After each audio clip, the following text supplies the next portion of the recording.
Hi, I'm Sue Brightman, and I'm here to just share how excited I am that the book that I've written will launch very soon, within the next few months. It looks like March 2020, and it is a culmination of what I discovered after interviewing 100 women in their 50s, 60s, and 70s. The name of the book is A Call to Further Becoming, the New Declaration from Women Over 50.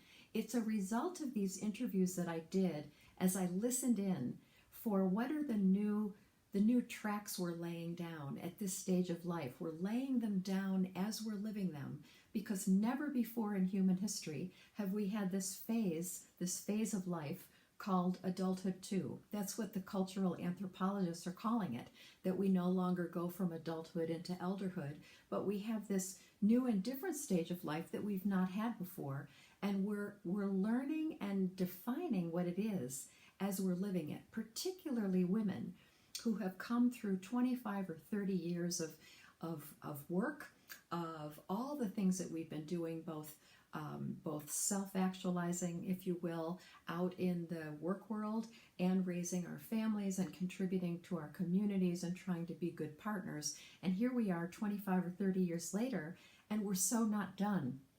I was so curious to hear, what is it that women are doing, women like me, who are so not done and very much want to take what it is that we know and who we are and continue contributing in the world, but doing it in ways that are deeply nourishing and satisfying to us.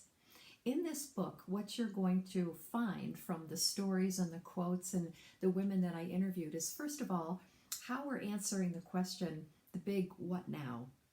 Secondly, you're going to hear about all the different ways that we as women, both in small and large ways, are doing what I call firsts. This is a rich time of firsts for us, foraying into and doing different things that maybe we've wanted to do for a long time, or that now we have the space to be able to go back to school for advanced degrees, or to explore the artwork that we've always had within us that has been dormant, and now we have time to express that and get to know ourselves as artists.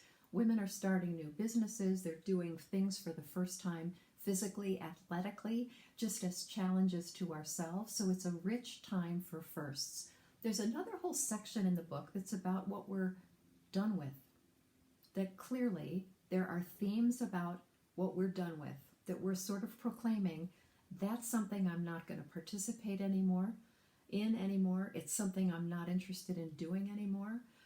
One of those themes has to do with being part of a patriarchal system where we can't fully contribute, we're not being fully listened to, and we can't fully be who we are.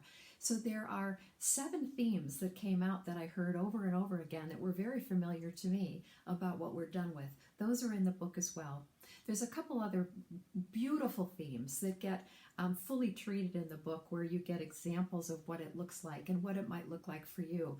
Another one is just the power of soul-nourishing solitude that we're finding. Not loneliness, but solitude, the kind of solitude that feeds us.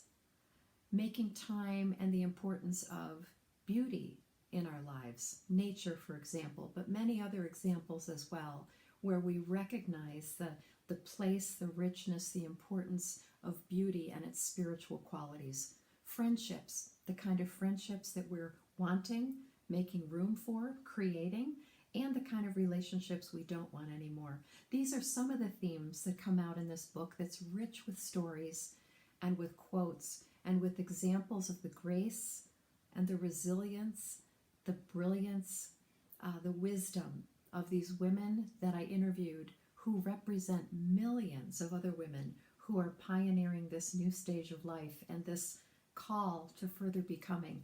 I hope that you'll take a deep dive into this book, see how it speaks to you, see what kind of inspiration it might give to you, and see where you recognize yourself in your own further becoming that you may be experiencing right now. Thank you for listening to this video, and I invite you into the book as soon as it launches for you to experience the wonder of these other women and what they're communicating to and about all of us.